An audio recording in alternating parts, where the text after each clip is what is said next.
آیت نمبر 105۔ نحمدہ ونصلی علی رسولہ الکریم، اما بعد، فاعوذ باللہ من الشیطان الرجیم، بسم اللہ الرحمن الرحیم۔ وبالحق انزلناہ وبالحق نزل وما ارسلناک الا مبشرا ونذیرا۔ صدق اللہ العظیم۔ اللہ رب العالمین قرآن پاک کی صداقت کا ارشاد فرما رہے، وبالحق انزلناہ وبالحق نزل، حق کے ساتھ ہم نے اس کو اتارا، وبالحق نزل، اور حق ہی کے ساتھ اتارا۔ اللہ رب العالمین کریم رحیم ذات ہے۔ جتنے احکامات، جتنے کتابیں اللہ نے آسمان سے اتاری ہیں تو انسان کے فائدے کے لیے، جس طرز سے اتاری اس میں اللہ تعالیٰ کی کوئی حکمت ہے۔ تورات، زبور، انجیل اور صحائف جتنا آسمان سے اللہ نے اتارے ہیں، اتارنے کے بعد اس کی حفاظت وَمُسْتَحْفِظُوا بِهَا فِيهَا، اس کی حفاظت ان کے ذمے لگا دی کہ جو علماء ہیں، بنی اسرائیل ہیں، وہ لوگ ان کی حفاظت کریں، اور انہوں نے حفاظت نہیں کی۔ قرآن پاک کی حفاظت کا ذمہ اللہ تعالیٰ نے خود لے لیا۔ اِنَّا نَحْنُ نَزَّلْنَا الذِّكْرَ وَإِنَّا لَهُ لَحَافِظُونَ۔ اللہ فرماتے ہیں ہم ہی نے اتارا اور ہم ہی اس کی حفاظت کریں گے۔ انہوں نے حفاظت نہیں کی تو کتاب محفوظ نہیں رہی۔ انجیل 120 تک اس کی نسخے اور چھپ گئیں۔ جو 5 مشہور ہیں ان کے اندر بھی تبدیلی ہے، ایک میں کچھ ہے، دوسری میں کچھ ہے، تیسری میں کچھ ہے۔ حفاظت نہیں۔ اور علماء کی تحقیق یہ ہے کہ اس وقت پوری دنیا میں اہل کتاب کوئی نہیں رہا سوائے قرآن پاک والوں۔ اہل کتاب تب کہلاتے کہ کتاب کسی جگہ اصل پائی جاتی۔ اب دنیا میں تورات، زبور، انجیل اصلی حالت میں نہیں پائی جاتی، تو اہل کتاب نہیں ہے، یہودی ہوں، عیسائی ہوں، سارے کے سارے مرزائیوں کے حکم ہیں۔ یہ کبھی دھوکہ نہ لگے کہ اہل کتاب ہیں، ان سے نکاح بھی جائز ہے، معاملات بھی جائز ہیں۔ اہل کتاب دنیا میں اب ہیں ہی نہیں۔ اگر کسی جگہ پائے جائیں تو ٹھیک ہے، ان کے ساتھ وہی سلوک ہوگا۔ ایک تو یہ ہے اللہ رب العالمین نے حفاظت قرآن پاک کی خود لی، اور قرآن پاک محفوظ ہے۔ قرآن پاک کے اترنے کا آسمان دنیا پر ایک مقام ہے جس کو بیت العزت کہتے ہیں۔ وہاں پر تو اللہ رب العالمین نے پورا قرآن پاک اتار دیا لیلۃ القدر کی رات میں۔ اِنَّا أَنزَلْنَاهُ فِي لَيْلَةِ الْقَدْرِ۔ اور وہاں سے حضور علیہ الصلوۃ کی ذات گرامی پر 23 سال کے عرصے میں اترا۔ ہمارا آج کا مسلمان کہتا ہے دنیاوی تعلیم کے دل دادا، وہ جی 1 مہینے میں میرا خیال ہے میں سب کچھ کر لوں گا، 15 دن میں کر لوں گا۔ حضور علیہ السلام کو تو 23 سال لگے، یہ صاحب کہتے ہیں کہ میں 1 مہینے میں پڑھ لوں۔ یہ سوچ ہی غلط ہے۔ تو اللہ رب العالمین نے 23 سال کے عرصے میں حضور علیہ الصلوۃ والسلام کی ذات گرامی پر اتارا۔ اتارنے کا بھی حدیث پاک میں آتا ہے کہ جب اللہ تعالیٰ آسمان دنیا سے اتارتے تو حضور علیہ الصلوۃ والسلام کی ذات گرامی تک فرشتوں کی قطار لگ جاتی تھی۔ یہ حفاظت کا عالم ہوتا تھا۔ آپ بھی میں بھی ہر مسلمان یہ ایمان رکھے کہ قرآن پاک جیسے لوح محفوظ میں محفوظ تھا بالکل 100% اسی طرح محفوظ ہے۔ ایک حرف کی تبدیلی رد و بدل نہیں ہوا۔ 6666 آیتوں والا قرآن پاک ہمارے پاس موجود ہے، اسی طرح وہاں تھا۔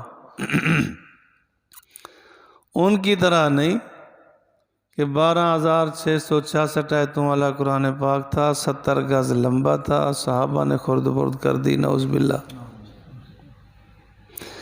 یہ بھی یاد رکھنا کہ قرآن پاک کے ایک حرف کا انکار کرنا دائرہ اسلام سے خارج ہونا ہے۔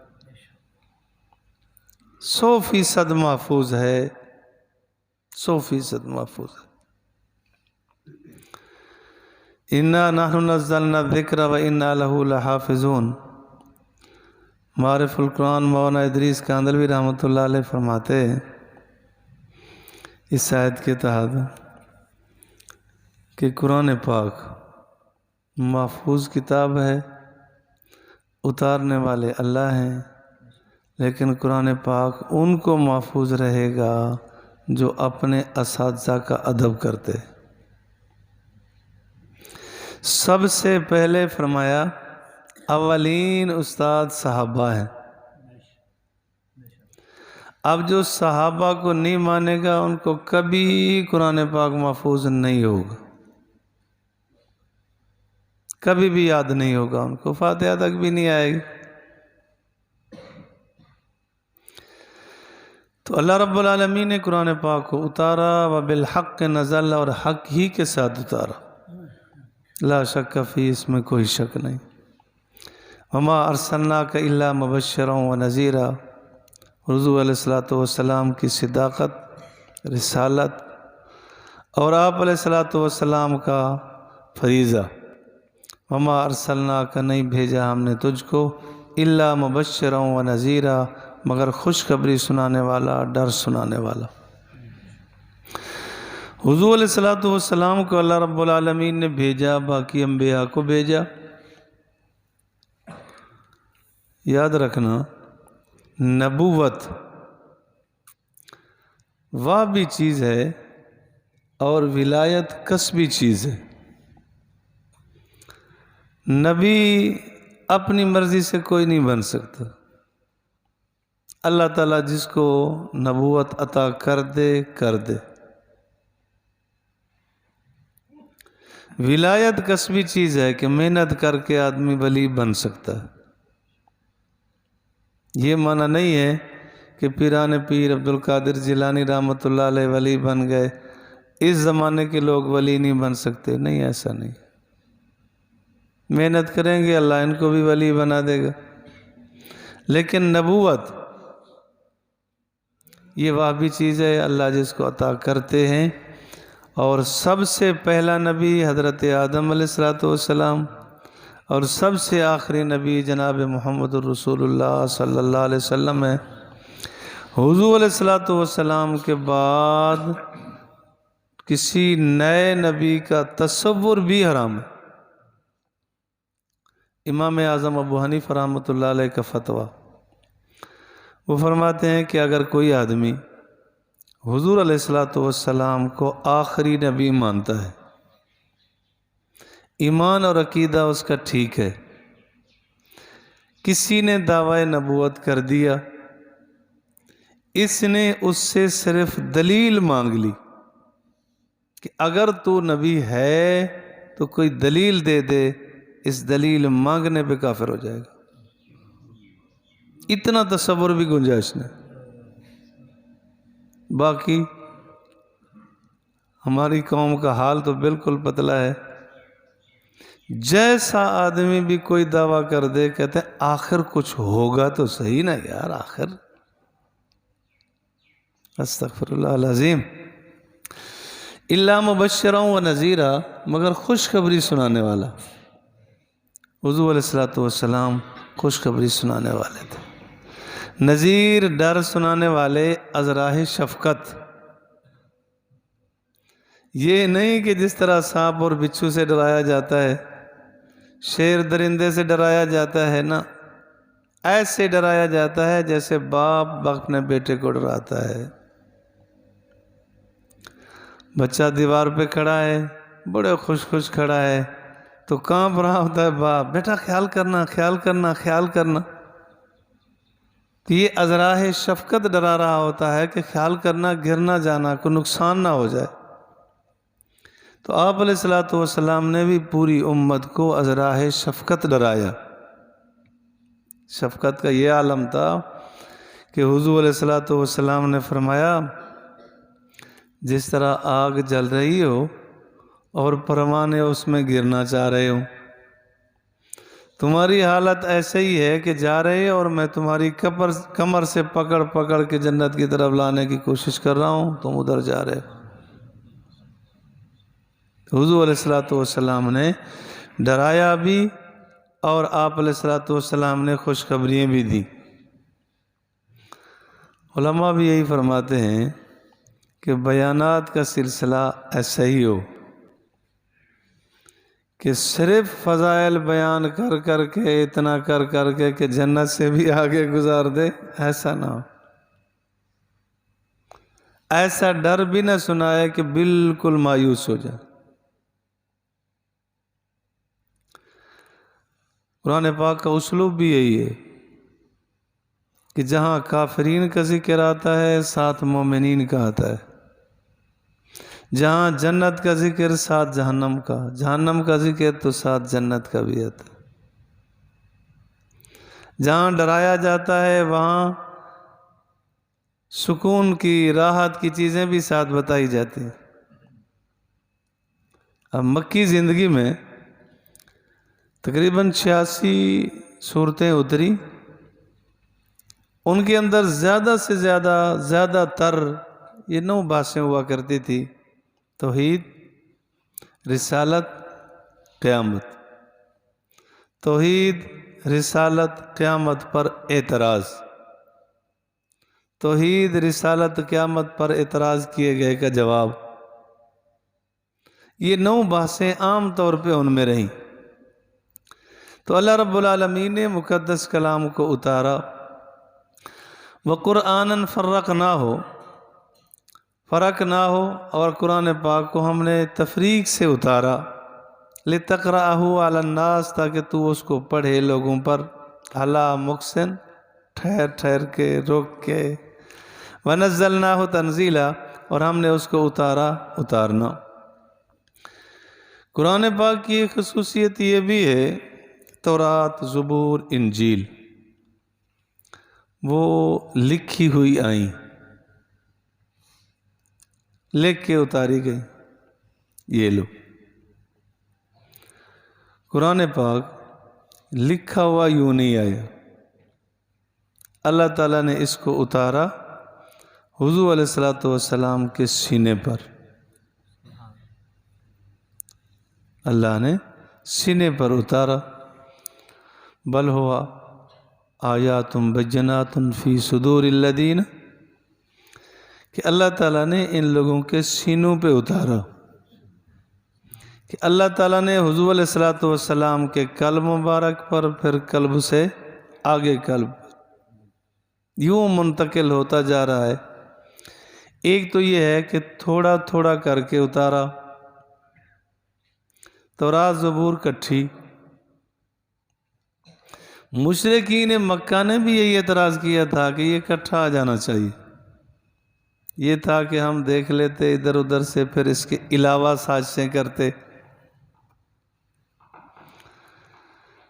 اللہ رب العالمین نے تھوڑا تھوڑا کر کے اتارا، اس میں اللہ تعالیٰ کی حکمت تھی۔ سید عائشہ رضی اللہ تعالیٰ عنہ سے پوچھا گیا کہ تورات، زبور، انجیل وہ تو کٹھی اتری، قرآن پاک تھوڑا تھوڑا کر کے اتارا گیا؟ تو حضرت عائشہ صدیقہ طاہرہ حمیرہ رضی اللہ عنہ نے فرمایا کہ مکہ والوں میں کوئی ایسی خرابی نہیں تھی جو نہ پائی جاتی۔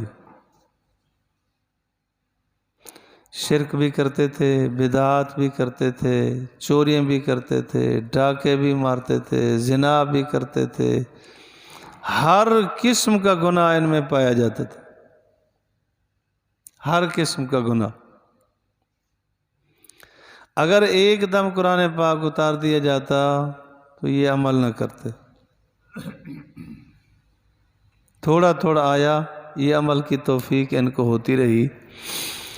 چوری، ڈاکے، فسادات کا یہ عالم تھا کہ اگر کوئی کسی جگہ رشتہ بھیجتا نا کہ ہمارے بچے کے لیے رشتہ چاہیے، تو وہ پہلے پوچھتے کہ اس نے کتنا چوریاں کی ہیں، کتنا ڈاکے مارے۔ اگر وہ کہتے کہ نہیں تو کہتے رشتہ نہیں۔ آج کل ہمارا معاشرہ بھی کہتے ہیں یار یہ صوفی آدمی ہے، اس بیچارے کو کیا پتہ ہے، اس کو نہیں مشکل ہے۔ سرکی والے تو کہتے ہیں مسیح توڑا آدمی ہے جی، بس یہ بیچارہ کیا کرے گا۔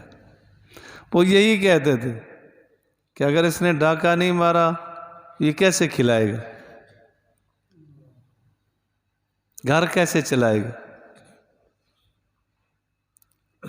اب بھی یہی ہے، کہتے ہیں مولوی آدمی ہے تو بیچارہ کہاں سے کھلائے گا؟ اللہ کھلاتا ہے، اللہ پلاتا ہے۔ تو اللہ تعالیٰ نے قرآن پاک کو تھوڑا تھوڑا کر کے اتارا، تھوڑا تھوڑا کر کے اتارا کہ اس پر ساتھ ہی ساتھ عمل ہوتا جائے، اور صحابہ نے پھر عمل کر کے دکھایا۔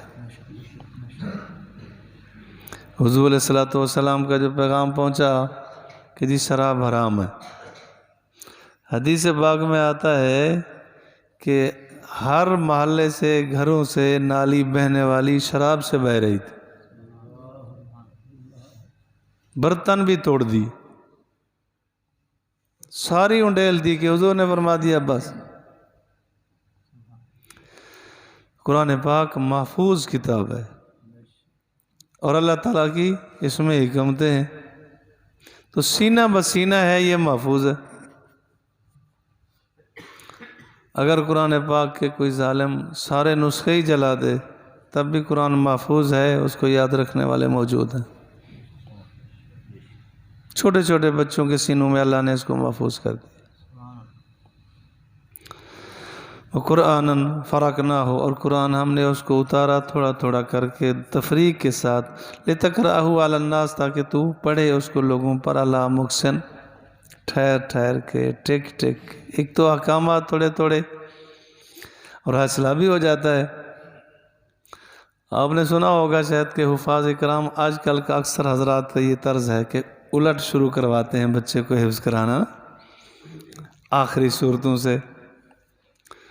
وہ اس لیے کراتے ہیں کہ ایک سورت جب پڑھ جاتا ہے نا بچہ تو بڑا خوش ہو جاتا ہے کہ ایک سورت میری پوری ہو گئی، دوسری ہو گئی جی، تیسری ہو گئی۔ ادھر سے تو سورت بقرہ پڑھتے پڑھتے بوڑھا ہو جاتا ہے، تو خوش ہو جاتے ہیں۔ احکامات کے حوالے سے بھی تھوڑا تھوڑا تھوڑا کر کے عمل آسان ہو جاتا ہے۔